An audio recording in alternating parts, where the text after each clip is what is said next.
Assalamualaikum warahmatullahi wabarakatuh.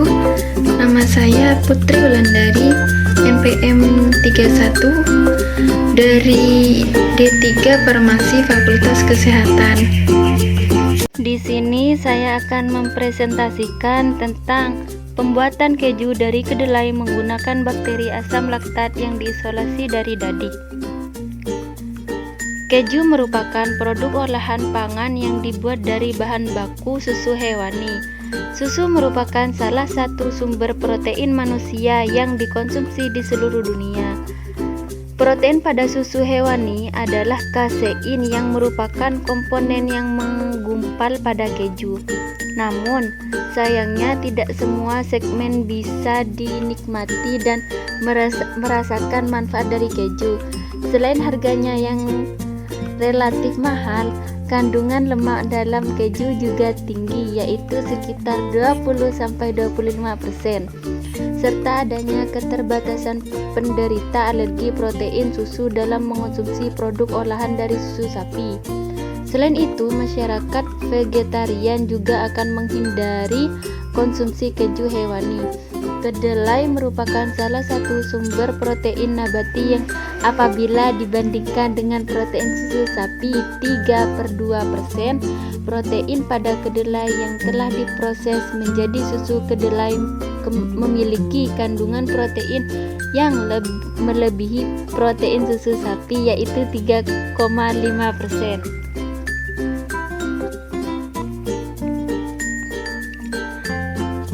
Penurunan pH menyebabkan penggumpalan susu menjadi dadih dan mencegah pertumbuhan bakteri patogen dan bakteri pembusuk.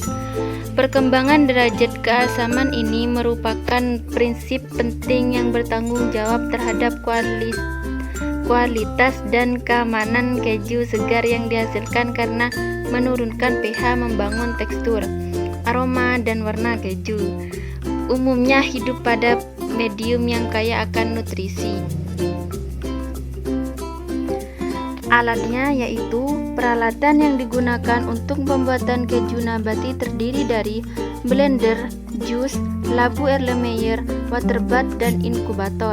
Alat yang digunakan untuk analisis mikropipet beserta tipnya, pH meter, cawan Petri, autoclave. Bahan yang kita gunakan untuk pembuatan keju terdiri kedelai yang diperoleh dari Koperasi Produsen Tahu Tempe Indonesia Kopiti Bogor, dadih dari Sumatera Barat, susu kedelai bubuk, natrium bikarbonat, media nutrien agar, skim milk, perisa keju, cheese flavor. Bahan yang digunakan untuk analisis: Aquades, alkohol 70%, media Demers Rogosa Sarbot, media bakteriologi agar, media eosin metilen blue, NaOH 0,1 N. Metode di sini yang pertama yaitu penyiapan bahan. Kedelai direndam dalam larutan 0,1% natrium bikarbonat dengan perbandingan kedelai. Kedelai larutan sama dengan 1:5 B/V selama 1 malam.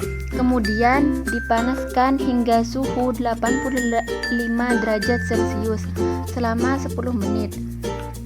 Kedelai dibilas dengan air bersih dan kulit kedelai dikupas dengan cara meremas-remas dan dicuci dengan air berkali-kali. Biji kedelai yang telah bersih kemudian digiling untuk menghasilkan bubur kedelai dengan menambahkan air panas 95 derajat Celcius. Dengan perbandingan kedelai air panas 1:5 B/V, bubur kedelai disaring untuk memisahkan ampasnya sehingga didapat susu kedelai segar. Dan yang kedua yaitu karakteristik bahan baku. Dan yang kedua yaitu karakteristik karakteristisasi bahan baku. Uji yang digunakan untuk mengetahui karakteristik bahan baku yang digunakan: susu kedelai segar dan susu kedelai bubuk. Dan yang kedua yaitu karakteristisasi bahan baku.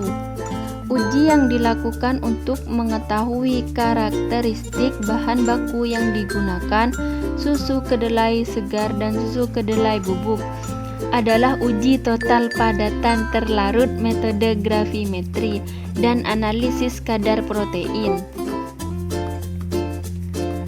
Dan yang ketiga yaitu proses pembuatan keju nabati.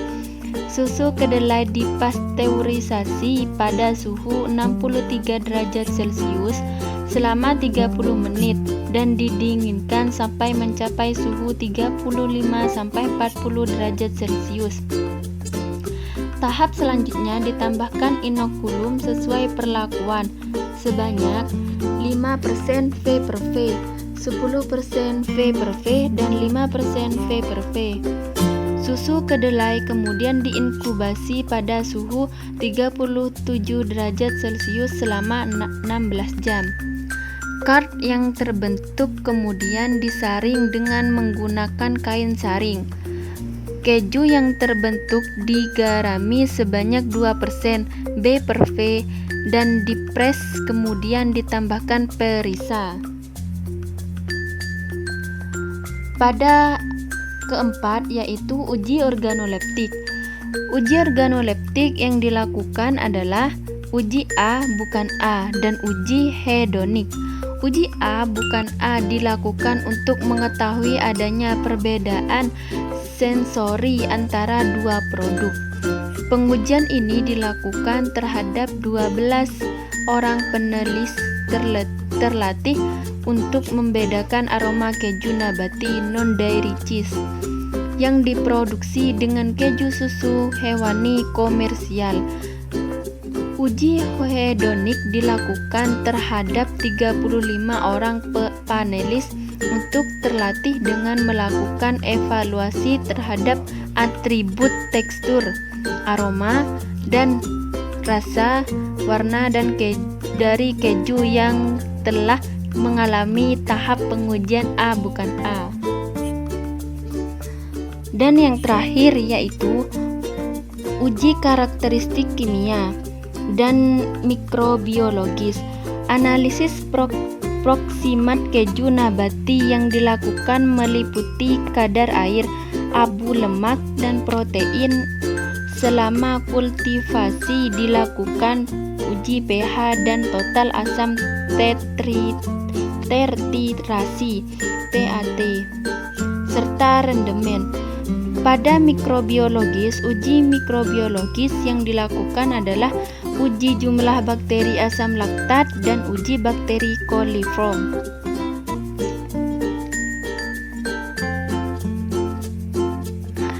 Hasil dan pembahasan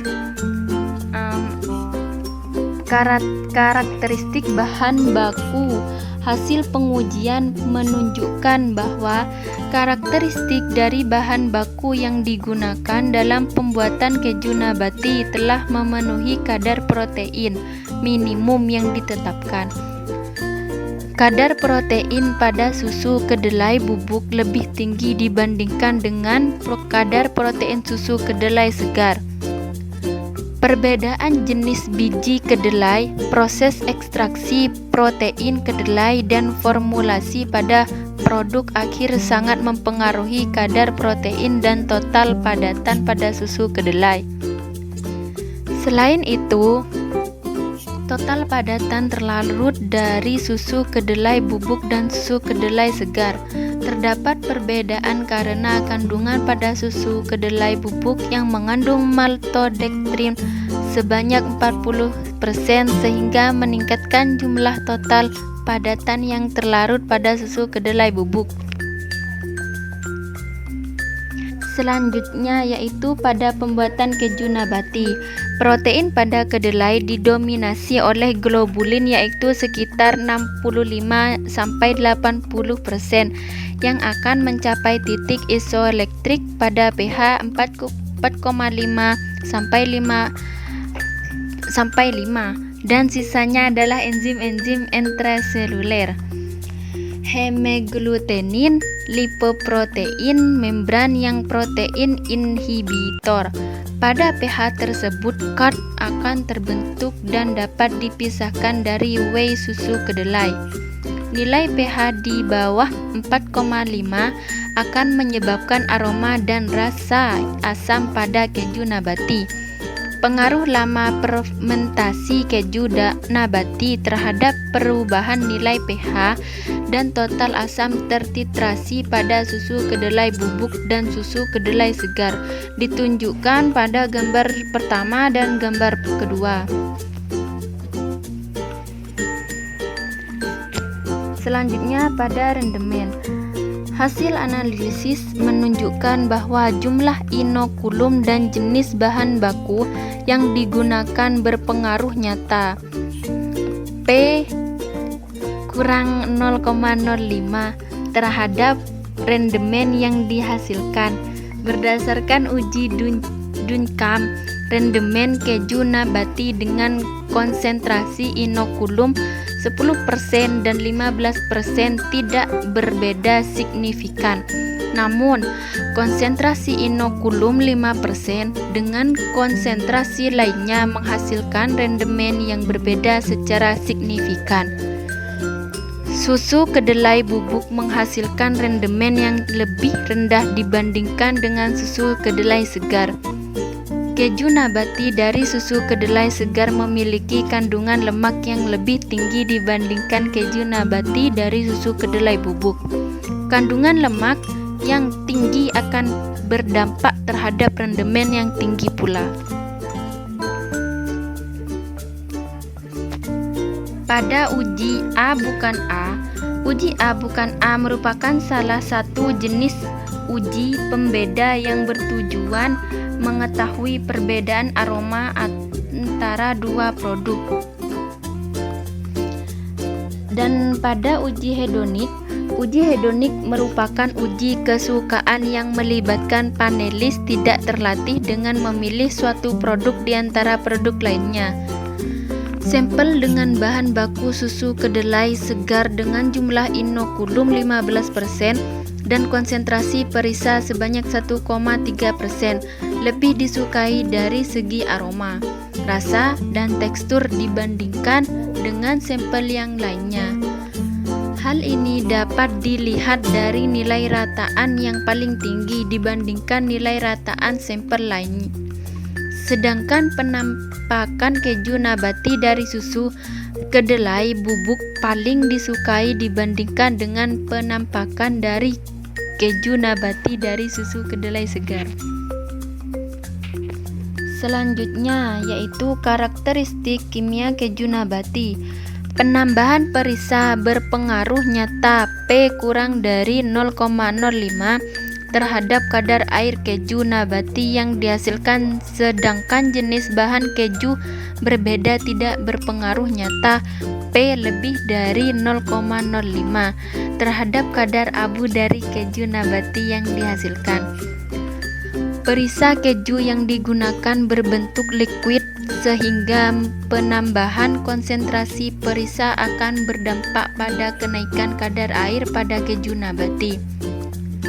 Susu kedelai segar menghasilkan keju nabati dengan kadar protein dan kadar lemak yang lebih tinggi P kurang dari 0,05 dibandingkan keju nabati dari susu kedelai bubuk. Kandungan protein dari keju nabati yang berasal dari susu kedelai bubuk menurun karena lamanya fermentasi untuk mencapai titik isoelektrik dibandingkan dengan susu kedelai segar. Semakin lama fermentasi, maka akan semakin banyak protein yang terdegradasi oleh bakteri asam laktat. Dan yang terakhir yaitu karakteristik mikrobiologis keju nabati. Perhitungan bakteri coliform yang dilakukan yang menggunakan media eosin Methylene Blue (EMB) menunjukkan bahwa tidak terdapat bakteri coliform pada keju nabati yang dihasilkan. Hal ini menunjukkan bahwa sanitasi dan proses pengolahan dalam keadaan yang cukup baik, sehingga tidak ditemukan bakteri pencemar di dalam produk. Karakteristik mikrobiologis ini telah disesuai dengan SNI keju cheddar olahan. Kesimpulannya yaitu, formulasi terbaik dalam pembuatan keju nabati adalah menggunakan bahan baku susu kedelai segar dengan inokulum 15% dan bahan tambahan pangan berupa perisa keju dengan konsentrasi 0,9%.